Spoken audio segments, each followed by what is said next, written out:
బర్కచెర్లపై రెండు రాష్ట్రాల మంత్రుల మాటల యుద్ధం. లోకేష్ చేసిన ప్రకటనతో తెలంగాణ రాజకీయ వాతావరణం వేడెక్కుతుంది. బల్కచెర్ల ప్రాజెక్టు అవసరమని లోకేష్ చెప్పగా తెలంగాణ మంత్రులు తీవ్రంగా ఆగ్రహిస్తున్నారు. నీటి ప్రాజెక్టుల పేరుతో రాజకీయ లాభాల కోసం యుద్ధం వేడెక్కుతున్నట్లు స్పష్టమవుతుంది. బీఆర్ఎస్ మాజీ మంత్రి జగదీష్ రెడ్డిని లిల్లీపుట్గా హేళన చేస్తూ సంచలన వ్యాఖ్యలు చేశారు కల్వకుంట్ల కవిత. తనపై చేసిన వ్యాఖ్యలు వెనుక బీఆర్ఎస్ లోని ఓ కీలక నేత హస్తముందని ధ్వజమెత్తారు. పార్టీలో కొందరు కుట్రలు చేస్తున్నారని కుండబద్దలు కొట్టారు. ముఖ్యమంత్రి రేవంత్ రెడ్డి సొంత జిల్లా నాగర్ కర్నూల్లో పాగ చేసేందుకు బీఆర్ఎస్ శతవిధాలుగా ప్రయత్నిస్తుంది. రాబోయే మండలి జిల్లా పరిషత్ ఎన్నికలను ప్రధాన వేదికగా తీసుకొని కాంగ్రెస్ గడ్డలోకి ఎంట్రీ ఇవ్వాలని వ్యూహరచన సాగుతోంది.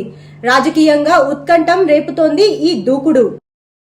మాజీ మంత్రి కాకాని గోవర్ధన్ రెడ్డిని నెల్లూరు సెంటర్ జైల్లో గుంటూరు సిఐడి పోలీసులు విచారించారు.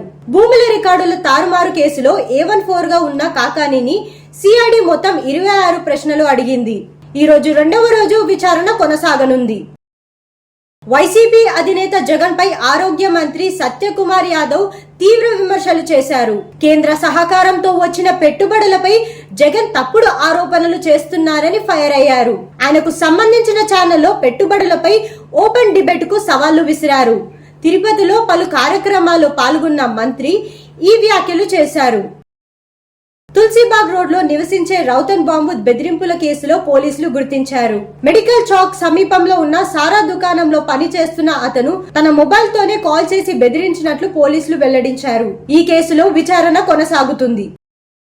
రజనీకాంత్ హీరోగా తెరకెక్కుతున్న కూలీ సినిమాలో నాగార్జున కీలక పాత్రలో కనిపించనున్నారు. ట్రైలర్ చెన్నైలో విడుదల కాగా అభిమానులు పొగడతలతో ముంచెత్తుతున్నారు. అలాగే శోభిత కూడా నాగార్జునపై స్టోరీ పెట్టి సేమా మాస్ మామయ్య అంటూ పొగడ్తల వర్షం కురిపించింది.